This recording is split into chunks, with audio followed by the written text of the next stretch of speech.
49ers rolled the Jaguars 34-3.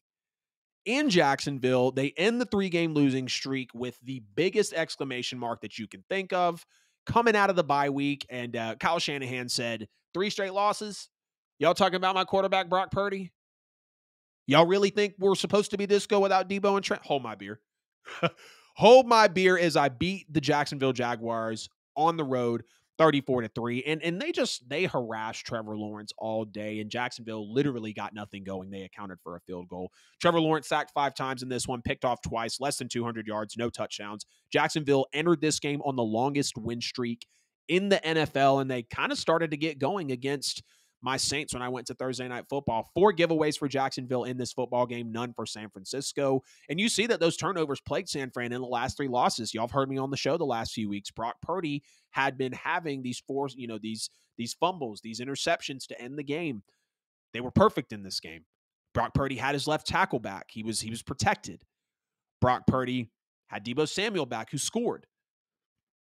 The Niners racked up 10 quarterback hits against Trevor Lawrence, who typically gets the ball out, pretty quickly. We've seen that from Trevor and Clemson, and especially in Jacksonville. You see there was 2 straight 3-and-outs that really set the tone for San Francisco in this game. They outgained the Jags by 216 yards as well. And you can tell Brock Purdy really has this offense under control when everyone's healthy. And of course, we'll say that a team is always their best and always just at their peak when they're healthy. And that's what the NFL is all about, is being healthy at the right time. He had a Deebo Samuel back healthy. He had a George Kittle get fully involved. He had a Trent Williams able to protect him. Deebo, Kittle, and Ayuk all scored touchdowns. CMC had a game as well, just shy of 100 yards. Unfortunately, his 17-game streak with the touchdown is over. We did see him rewrite the record books there.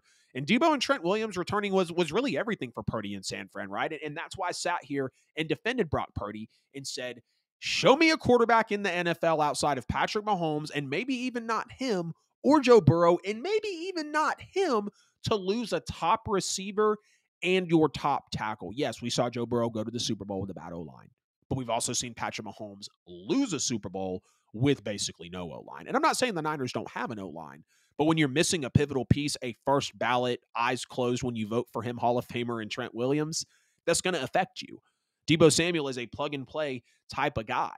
He's a running back. He's a wide receiver. He can play well on the slot. He can hit you with the deep ball, or on the deep reception.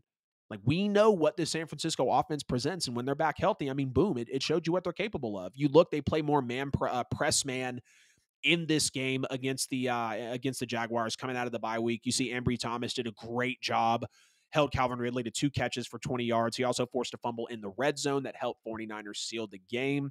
And you see, per Kyle Shanahan, Chase Young was able to jump in, get some action here. I really enjoyed seeing Chase Young coming out of the tunnel, leading the I think it was the boombox chant up there with Deebo Samuel, who was, fresh back in from injury as well. Kyle Shanahan said the goal was to have Chase Young play a significant role on Sunday, and he got his first chance on the 49ers' second defensive series of the game, of course. Chase Young came in, made a splash play in the second quarter. He split the strip sack with Joey Bosa, closed out the day with a half sack, 2 quarterback hits, and a tackle, so not bad for a guy that's, off the trade deadline as well, and had to wait to drive to jump in.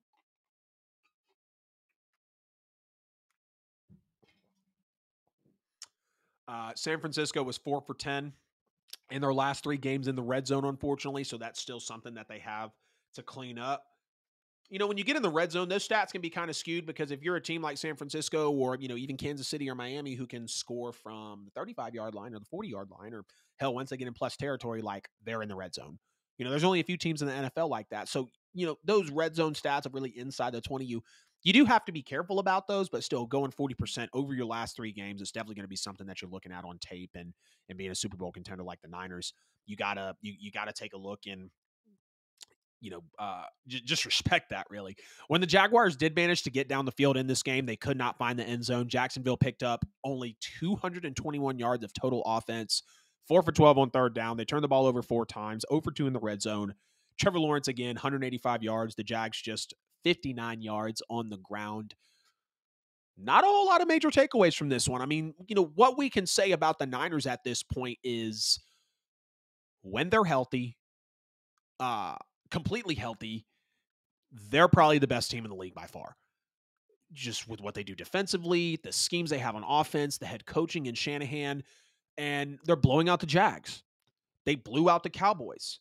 They wipe teams off the map, good teams off the map, and they're the only one to do that in the league right now. I've got a lot of respect for Philadelphia. I still have them as my top team because of their record and the fact that they've played very sound football this year and haven't even played their best football. Of course, San Francisco goes on that 3-game losing streak, so they're going to fall in my power rankings. But I mean, San Francisco, when they're healthy, they're blowing everybody off the map and good teams as well. I hate this for the Jags, but this is sometimes what you need. I mean, we see teams every season have those, stinker type of games. And maybe that's just what was happening here for the Jags, because when you go and take a look at their schedule, just to cross reference here, that 34-3 loss is, I mean, their second worst loss of the year outside of losing to the Texans in week 3. They got stifled by the Chiefs in week 2, 17-9.